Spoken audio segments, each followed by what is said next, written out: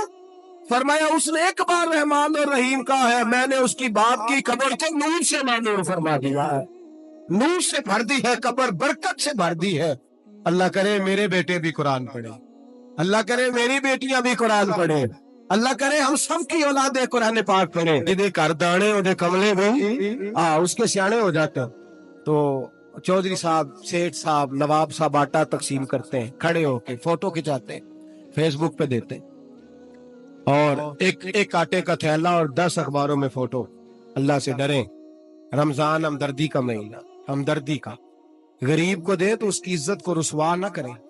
میرے نبی پاک علیہ السلام کے صحابی حضرت عبداللہ ابن عمر رضی اللہ تعالیٰ عنہ ڈھونڈ کے لاتے تھے مسکینوں کو، ڈھونڈ کے، اور جب لاتے تھے تو اپنے دسترخوان پر بٹھا کر اپنے ساتھ افطاری کرایا کرتے، اور پھر فرمایا اللہ تعالیٰ نے لن تنالوا البر حتی تنفقوا مما تحبون، اللہ کے راستے میں وہ چیز دینی ہے جو تمہیں زیادہ پیاری ہو۔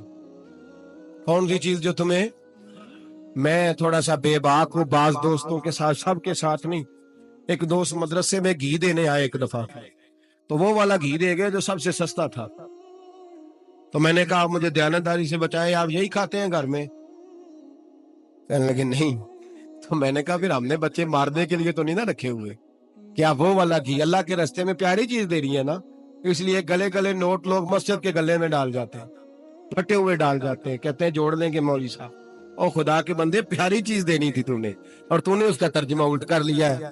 سمجھ لیں رمضان المبارک میں کسی غریب کی مدد کرنی ہے تو ساتھ اس کی عزت بھی کرنی ہے۔ نبی پاک علیہ السلام کے دروازے پر جب سے، یہ جملہ ایک ہے لیکن بڑا قیمتی ہے، صحابہ کہتے ہیں جب ہم دروازہ رسول پہ جاتے تھے خیرات بھی ملتی تھی اور عزت بھی ملتی تھی، خود بھیک دے خود ہی کہیں منگتے کا بھلا ہو، خیرات بھی ملتی تھی اور عزت بھی ملتی تھی۔ نبی پاک ساتھ عزت بھی دیتے تھے، مسکین کو غریب کو دیں اور خیر خائی کریں، جوتے بیچنے والے جوتوں کے ریٹ سستے کریں، کپڑا بیچنے والے کپڑے کا ریٹ، درزی صاحب بھی ریٹ سستا کریں، دکاندار بھی چیزوں کا ریٹ، حکیم صاحب پیسے کم لیں، ڈاکٹر پیسے کم کریں، حکومت نرخوں میں کمی کرے، اور یہ کام اجتماعی طور پہ کریں۔ میرے نبی پاک نے فرمایا رمضان غمخواری کا مہینہ ہے، اس میں غمخواری کرنی ہے، دوسرے کا خیال کریں، اظہار کریں، قربانی کریں۔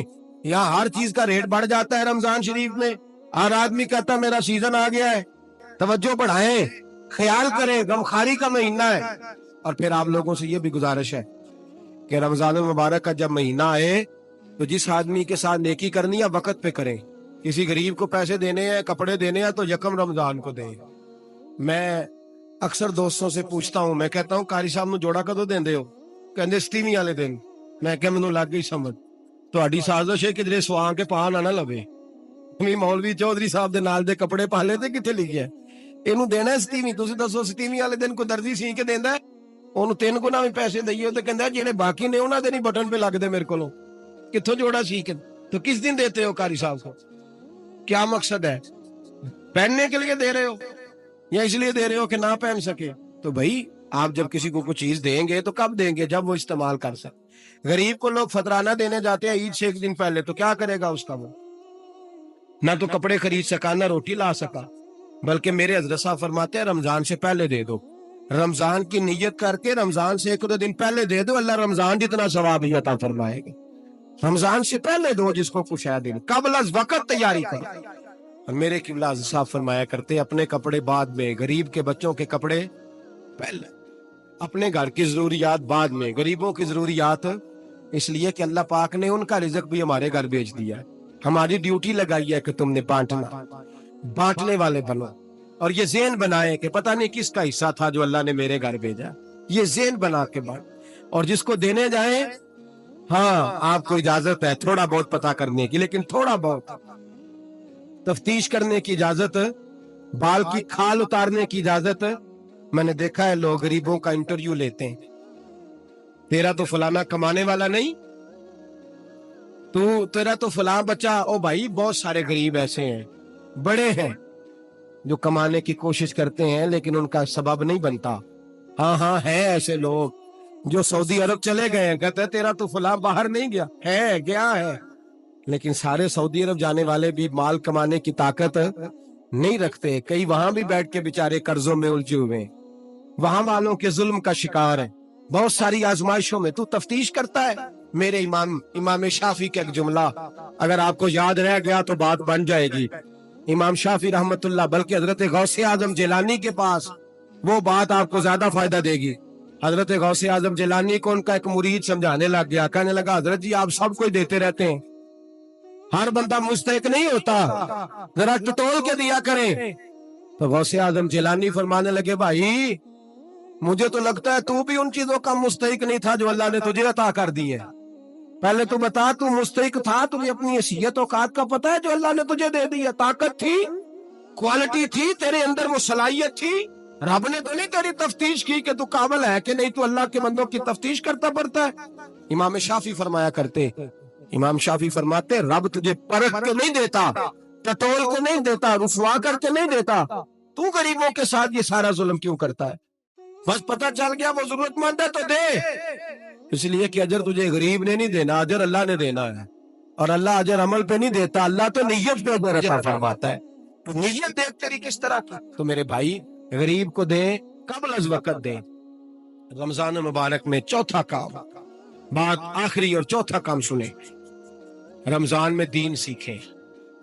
شیطان قید ہوتا ہے زیادہ سے زیادہ، اور جب آدمیوں کا پیٹ خالی ہوتا ہے نا تو ذہن جو ہوتا ہے نا وہ بھی اس کا فریش ہوتا ہے، اس میں کوشش کریں دین سیکھنے کی۔ میرے نبی کریم صلی اللہ علیہ وسلم نے اس دین کو علم کا دین قرار دیا ہے، شعور کا دین قرار دیا ہے، فہم کا دین قرار دیا۔ نبی پاک صلی اللہ علیہ وسلم نے فرمایا ایک عبادت کرنے والا عشاء کے بعد کھڑا ہو اور فجر تک نماز پڑھتا رہے، ایک عالم دین عشاء پڑھ کے سو جائے اٹھ کے فجر پڑھ لے تو وہ 70 عبادت کرنے والوں کا درجہ زیادہ نہیں، عالم کا درجہ پھر بھی زیادہ ہے، اس عالم دین کا درجہ زیادہ ہے، اس لیے کہ وہ لوگوں کو آگاہی دیتا ہے، شعور بخشتا ہے۔ یہ دین جو ہے یہ، اور نبی پاک صلی اللہ علیہ وسلم نے فرمایا عبادت کرنے والے پر عالم کا درجہ اتنا ہی زیادہ ہے جتنا میرا درجہ اپنے غلاموں پر زیادہ ہے۔ عالم کو حضور نے اتنا بڑا مقام دیا، دین سیکھیں، شعور حاصل کریں، یہ فقاہت کا دین ہے، شعور حاصل کرنے کا دین ہے۔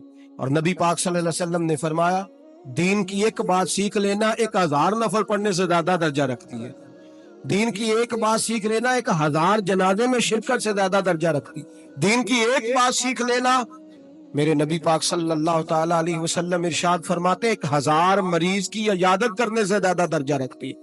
فرمایا جس نے رات کے ایک لمحے میں دین کی ایک بات سیکھی اللہ اسے ساری رات عبادت کرنے سے زیادہ ثواب عطا فرمائے۔ میرے اچھا فرمایا کرتے جب سیکھنے والے کو یہ ثواب ملے گا تو بتائیے سکھانے والے کو کتنا ثواب ملے، اسے اللہ کتنا درد۔ رمضان آ رہا ہے، شیطان قید ہے، دین پھیلانے کی کوشش کریں، جد و جہد کریں۔ بڑی نیند آتی ہے فجر پڑھ کے، لیکن اگر کسی کا ارادہ بن جائے کہ دین سیکھنا بھی ہے اور دین بچوں کو، تو پھر کوئی نیند غلبہ۔ ایک مثال ایک عالم نے سمجھائی، کوئی بزرگ تھے درویش عالم، ان کے پاس ایک عورت آئی، کہنے لگی میں بچوں کو سویرے بڑا جگاتی ہوں، بچے جاگتے نہیں نماز کے لیے۔ بڑا عجیب جواب دیا بزرگوں نے، درویش نے، عالم نے، کہنے لگے بی بی کیوں نہیں جاگتے، جگایا کر، بیدار کیا کر، اٹھایا کر۔ کہنے لگی بڑی جدوجہد کرتی ہوں، اٹھتے نہیں، بیدار نہیں ہوتے۔ اللہ والے تھے نا، کہنے لگے یہ بتا اگر اس کمرے میں آگ لگ جائے تو پھر بچوں کو کیسے بیدار کرے گی، آگ سے بچانے کے لیے کیا کرے گی؟